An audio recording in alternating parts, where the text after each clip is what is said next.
Welcome, everyone, to the Leadership in Quarters podcast, the interview series where leaders come to share their perspectives on different leadership topics. I'm Josh Selden, and today's guest is David Cicerchi. David is a Leadership Aperture coach who specializes in helping leaders expand their capacity to navigate today's fast-changing, complex world, making better decisions under pressure, and build stronger, healthier cultures. He works in the field of vertical leadership development and partners with the Telos Institute in their flagship leadership development program called the Vertical Frontier, coaching leaders across corporate environments to develop two essential capacities: range, the ability to widen their aperture, and wisdom, the ability to deploy the aperture that most effectively meets the needs of the situation. David helps leaders move beyond reacting on autopilot so they can respond with clarity, presence, and maturity, especially in VUCA organizational contexts where things are volatile, uncertain, complex, and ambiguous.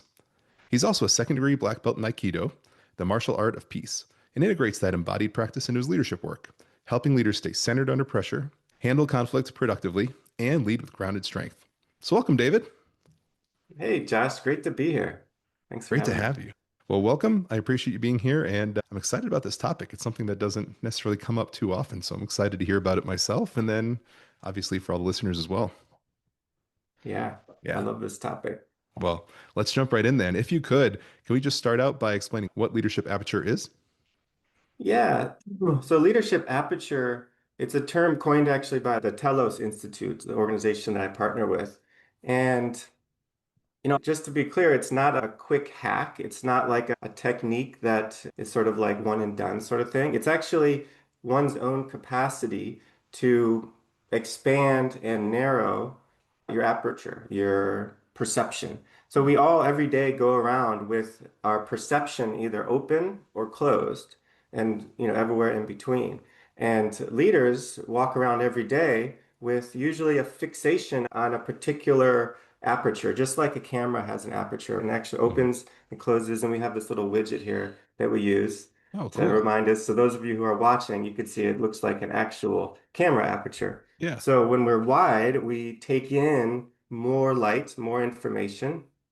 And when we're narrow, we take in less information and we act in a more narrow way. So just to be very specific about it, when we're narrow aperture, we're tending to focus on very short-term, tactical, immediate, in my perspective, here and now Mhm. situations and actions. And when we widen, we open up and we have long-term capacity. We have the capacity to take in other perspectives. We can take in more of my own experience, so not just my mind, but my body and past, present, and future. So there's a whole range of capacities that everyone is always exercising, but most people don't do it consciously. And most people get stuck. And when we get stuck on one aperture, leadership usually fails in some form. And you said a word that kind of caught me as you explained all that was consciously. Is there a way that you can consciously build this muscle to either have the proper wide lens or narrow lens when the right time is needed, where it seems like a lot of this happens subconsciously? Yeah, that's precisely what we do with Leadership Aperture Coaching. That's what the Telos Institute is doing with the Vertical Frontier Leadership Nice. Program. And it basically is the practice of noticing in the moment, what is my aperture? Is it narrow? Is it medium? Is it wide? And we have, more than a dozen intelligences that we look at from a narrow, medium, and wide aperture. And so we often focus on one of those. So for example, if we look at decision making, there's a narrow aperture decision making lens is very decisive. Like, boom, I'm going to make my decision. It's going to be this. I'm going to do it this way. This is Mhm. how we're going to do it. If we widen our aperture to go kind of a medium aperture, we have a deliberate decision-making capacity. So we may go in a structured way. We may have a plan for how we're going to make the decision. And we may have a certain people that we reach out to get their perspective on it, and then we kind of carefully go forward. If we go even wider, we have a curious aperture. And a curious orientation is where actually we don't know that it's so complex. There's so many things happening, there's so many changes going on that Mhm. we actually have to remain curious and see what unfolds. And we decide as we go. Right? And so being able to notice in the moment, A, what is my current aperture? B, what is needed? Is actually a practice. And one of the practices is just self-observation. So we give this to our clients, just observe yourself. Don't even try to change anything. Just observe yourself in a meeting. You might have a wide aperture, a narrow aperture, and what was the impact? What was the result? And then in order to consciously practice it, we have people before the meeting actually intend what's the aperture that I think I should be deploying in this meeting, and what do I expect the results to be? And then we go into the meeting and actually deploy the aperture and then see what happens and adjust as we go. And this is a practice that develops what we call range, which is the capacity to go wide, and it's like a muscle to go wide. And wisdom is the capacity to narrow or widen your aperture according to the needs of the situation. Wow. Yeah. So I know when you're in the thick of things, it's very easy to kind of have that plan going in. And then once you're in the moment and all the different stressors and variables are flying at you, it's very easy to have that plan kind of go out the window. How, when that happens, and when you have this plan to intentionally view your aperture and then pause and kind of step back and reflect on where you're at, how have you seen people be successful in the moment to really pause and internalize where they currently are with their aperture? Well, actually, it's a practice that the more we do it retroactively, the more we can do it in the moment. So, in other words, we have leaders at the end of every day look back at their meetings, at their significant moments, their interactions, and notice were they conscious of the aperture they were in at the moment. The more we can look back and see, actually kind of like a video camera, look back and see what actually happened and what was my aperture and what was the impact, the more that the next time I'm in the situation, I'm actually going to be more aware of what's happening. So that's a really important key. And then also the practice of centering as an everyday practice, whether it's just pausing for 3 breaths and feeling my physical center, which is a practice that I bring in from Aikido that you mentioned in the introduction. That's a practice that we continue to cultivate that enables us in every moment to actually go back to our center and notice the aperture and be more conscious and deliberate. I think that's so important. And, I'm a firm believer that that's a muscle as well to kind of take that meta moment in the middle of everything because it is so tough to think. But, when everything's flying at you, our first reaction is let's react, let's go figure this out, and then let's move on to the next thing that's going to come at us. But being able to do that pausing, that recentering, that breathing, clear your mind for that split second so you can really think clearly is super important and is something I'm a firm believer that everybody can build. They just need that intentionality. Exactly. And that's a capacity to widen your aperture.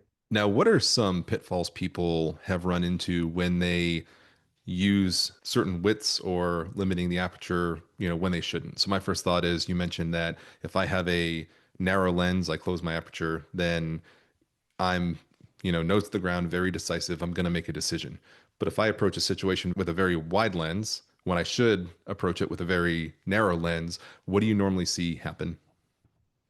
So in neither of those situations, I'll start with the first one when someone has got too narrow of a lens. And this actually just has been happening with one of my recent clients.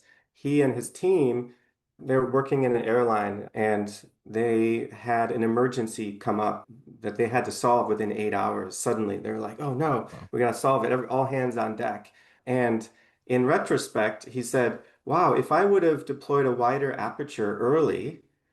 Meaning, if I would have cultivated trust between the people that were working, because actually the reason why the disaster occurred was that one of the members of his team didn't feel trusting of another team member and wasn't able to actually face the conflict. Wow. So they would avoid the conflict. And so he's since realized that if he would have been building the culture of trust early on, which is a wider aperture capacity, this would have been prevented that the same issue that came up with 8 hours to spare would have come up 36 hours earlier that he could have resolved Mhm. with much more ease. So that's an example of, too narrow of an aperture and the impact that it has.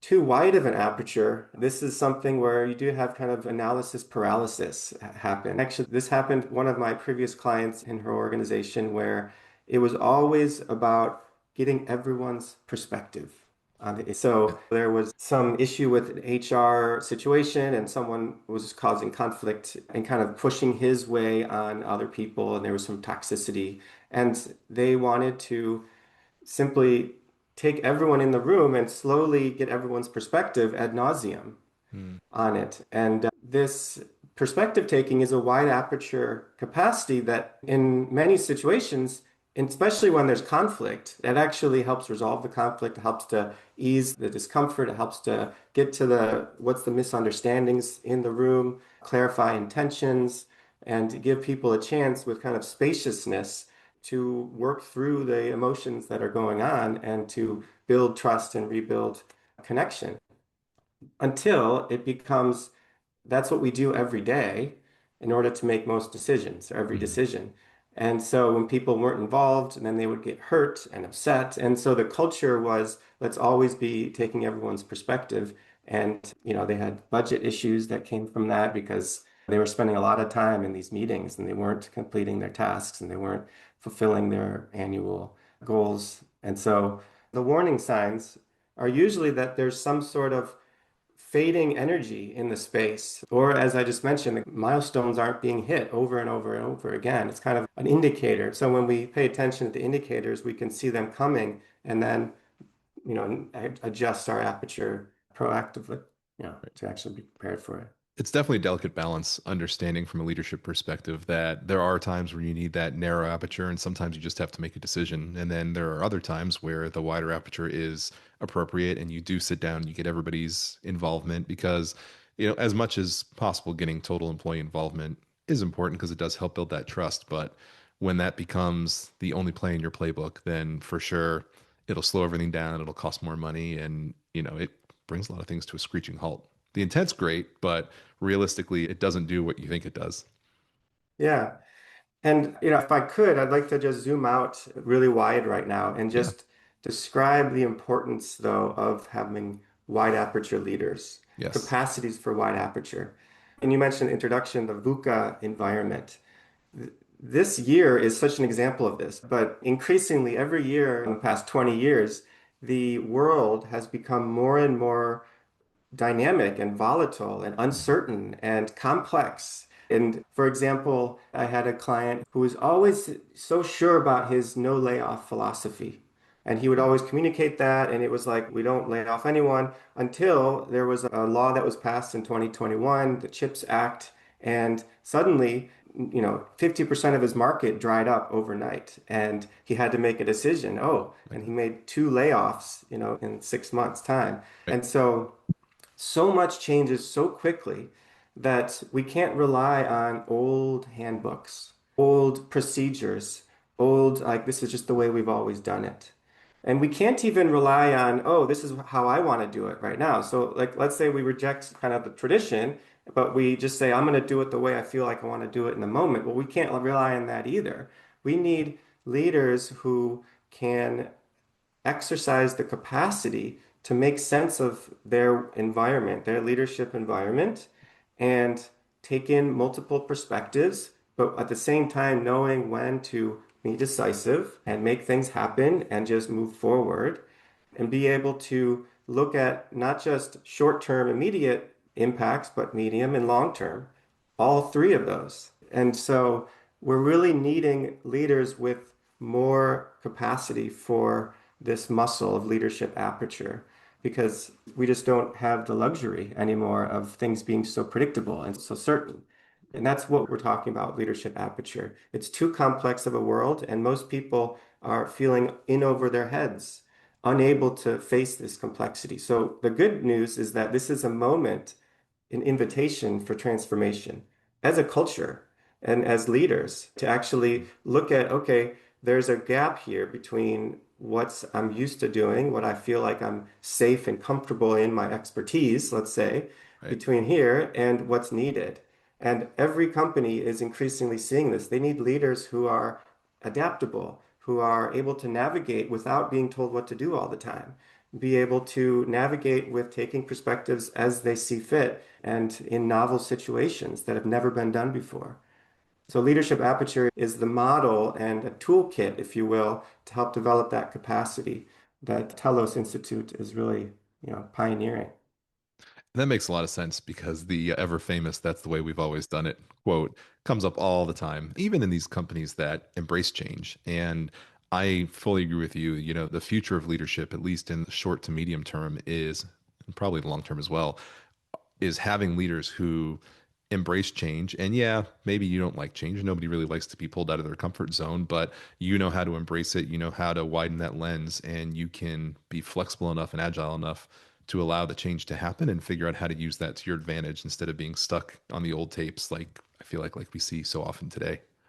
Yeah, and also to be a little bit, just dialing in a little bit more, to even go even wider and be able to know which traditions we keep and which changes we embrace. Actually, to hold the tension between the past and the way it's always been and the possibility of what could be and the changes that we're facing. So it's not only about disruption and change and making things different and innovation, it's also knowing what to hold on to and really what values that the company really stands for, what processes work, that sort of thing, which it's a polarity that is uncomfortable. And so leaders need to be comfortable with discomfort in order to thrive in this kind of environment, to hold these paradoxes. Good leaders need to get, I think you put it perfectly, comfortable with the discomfort. And, you do see it. And yes, a lot of times things have always been done this way because it's a perfectly fine way to go do it. It doesn't mean you need to just go change everything. And you do see leaders who jump right in and they're being told and coached the first thing you do is disrupt things and create all this change. And I actually just gave a training to somebody a week or two ago and they said, "Hey, what's your perspective? I was told as soon as I get into this new role within the first 2 to 3 months, I should just make all these changes." And I feel like that's what we're being told. And I think to your point, yes, leaders need to be agile and embrace change. But I feel like a lot of times they go completely on the one end and just try to change everything, whether it's because it's needed or they feel it's needed, or it's because they want to put their mark on it and be different than the person who came before them. But they don't find that middle ground where they're kind of balancing both sides, what should be kept and what should be changed. Yeah, exactly.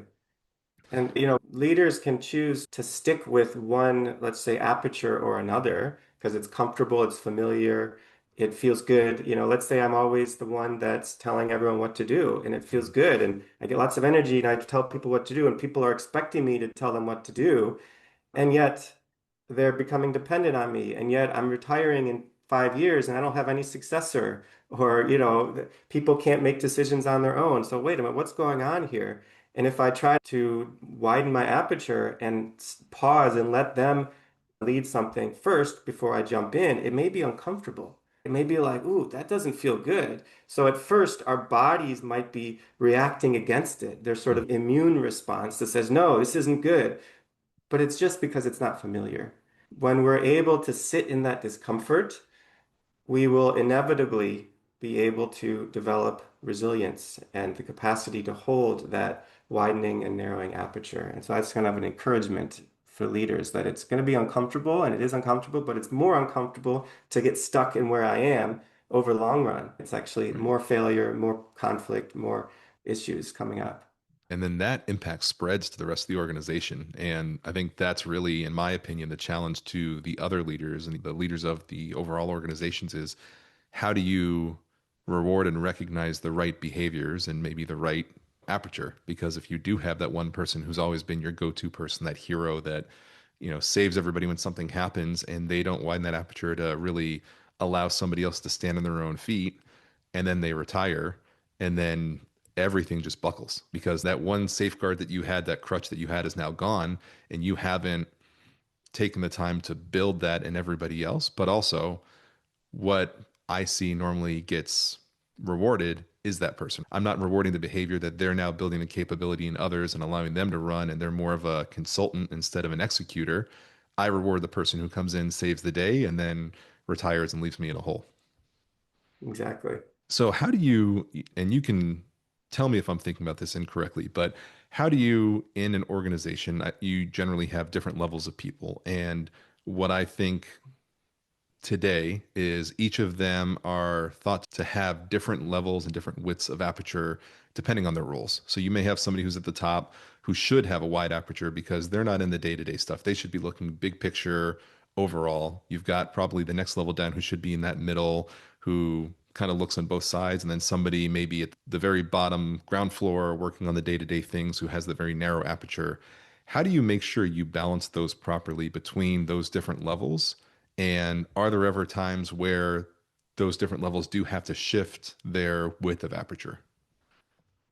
Yeah, it's a great point that there is generally a correlation, but it's not always one-to-one Mhm. between levels in an organizational hierarchy and range. And by range, we mean the capacity to go wide. Right. And so if you do have a leader that's being considered for high-level executive position and they're operating at narrow aperture, they're going to be struggling a lot. And they're going to be probably creating maybe micromanagement cultures and silos and toxic cultures and stuck to old tradition, that sort of thing. Having said that, a lot of the leading edge organizations that Mhm. realize that the old traditional hierarchy isn't the only way to do things are exploring different kinds of organizational governance models. Hmm. And so, for example, there's holacracy. And holacracy is there's not really a person at the top managing down. It's you have circles, and each circle is interfacing with other circles, and everyone is adhering to a larger organizational purpose, and they're supposed to be making decisions based on awareness of that purpose. Mhm. And they can make decisions within their domain of authority without asking permission, but they need to ask advice. And the whole operating model rests on each person's capacity to have a wider aperture wherever they are. So it could be the dishwasher staff in the kitchen of somewhere, but they need to be having a capacity to see how all the parts fit and have some degree of self-authorship, self-determination, and not always be waiting for being told what to do or what's the rule here and so forth. Now, those kind of organizational models are recognizing that in VUCA environments, truly VUCA environments, the top-down model is too slow and information travels too slowly. And so these other models, maybe these are kind of experiments. They don't always work, and some of them are successful, like Zappos is a really well-known company that's operated with this model. But they're trying to give everyone the capacity for all aperture leadership, if you will, to be Yeah. able to respond to the complexities of the world that we're living in. How do you support that with different leadership or cultural behaviors? And what I mean by that is one thing that you mentioned early on in our conversation was building that trust really supports proper leadership aperture, especially if you're going wide. With a structure like the one that you just mentioned, are there any other cultural or leadership foundations like trust that need to be built in order for those to be successful?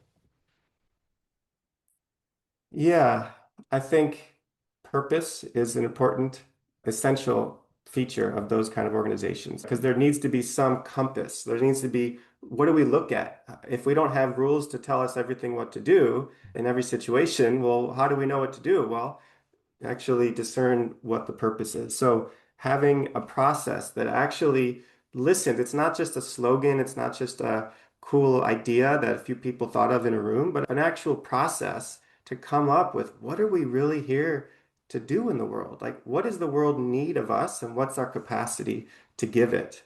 And by sharing that story, by going through a validated process that it's actually legitimate and people's participation were involved, Mhm. and then encapsulating that into a story that you continue to share and replicate across the organization, that inspires people, that focuses people.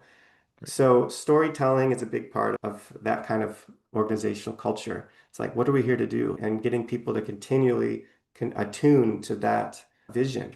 It's really important.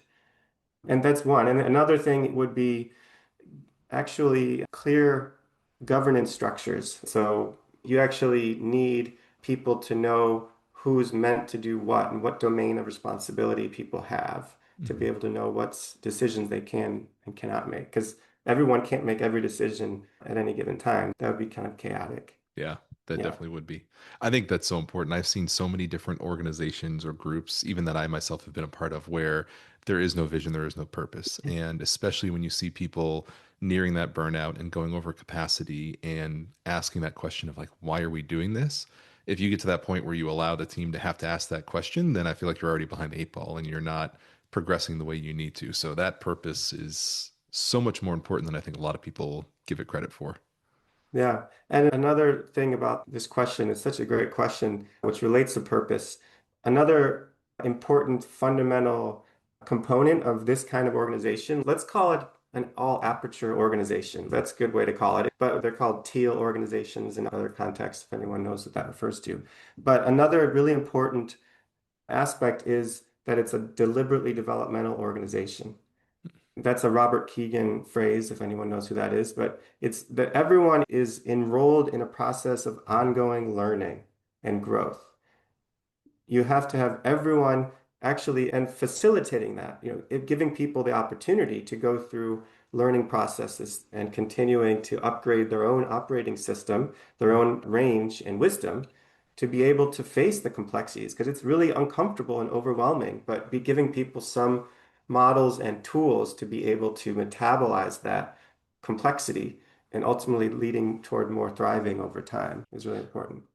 It is so important. And I think to me, that's really where maybe some of that leadership aperture comes in, where you go too narrow or not wide enough. Because in my experience, what I see is that there's so much going on today. I don't allow everything that you just said to happen because it takes too long. And it's an investment and it's going to take longer on the front end. And it gets back to a lot of what we've talked. I can let somebody else do it or I can do it. And I may be more experienced and I can do it faster, but now I'm not building that in somebody else. And then I leave and create issues. And if I'm not allowing somebody to have that growth process, then we're not really creating this all aperture system and environment. But leaders need to know it's not going to be immediate day one. You have to allow this growth and this investment to happen. And I feel like today people are too impatient. We just don't let that happen. And then we just go into this spiral of things not happening the way it needs to and not progressing. Yeah. And if we want to lead organizations that last, we need to think about them in terms of the long game. What's Right. the long game we're playing here? That's the only way it's going to work. If we just think of it as what's the next quarterly profits that we can claim, it's going to be constant crisis one after another. And boy, that's just painful. We can choose to live in that, or we can choose to participate in an evolutionary system that continues to develop my own capacity to be resilient. Exactly. We really focus on today or we can prepare for tomorrow. And that decision a lot of times makes or breaks the organization. Yeah. Yeah. So before we wrap up, is there anything else, David, that you'd like to share with everybody? I'll say that developing leadership aperture range and wisdom, it is a developmental process and what's called vertical development. And we don't have to get into that right now, but it's meaning it actually takes time.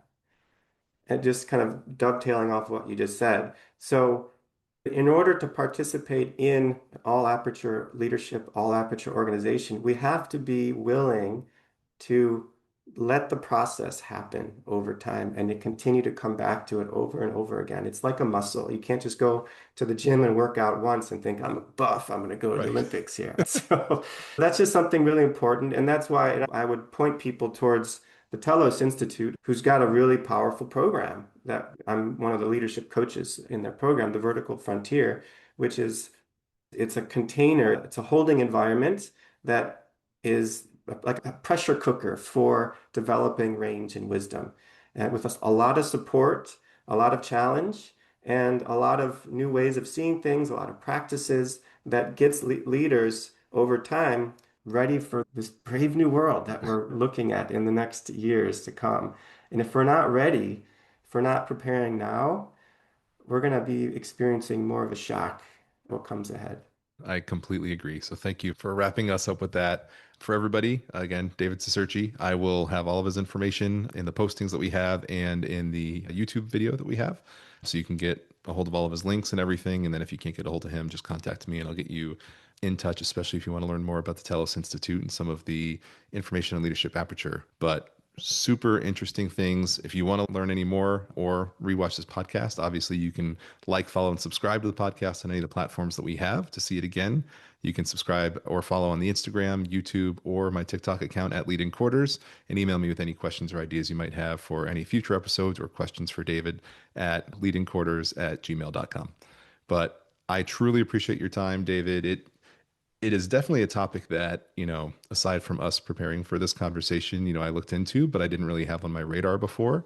And just as you said, and kind of the theme here, yeah, we don't have to change everything, but the world we live in is changing and could become a scary place without us changing along with it, at least in some parts. And Leadership Aperture definitely brings a different thought process here. So I know I will at least be leaving our conversation looking a little more into the Telos Institute and the VUCA organizations and environments to learn a little bit more myself. Thanks, Josh. I loved your questions and your curiosity. Thanks for having me.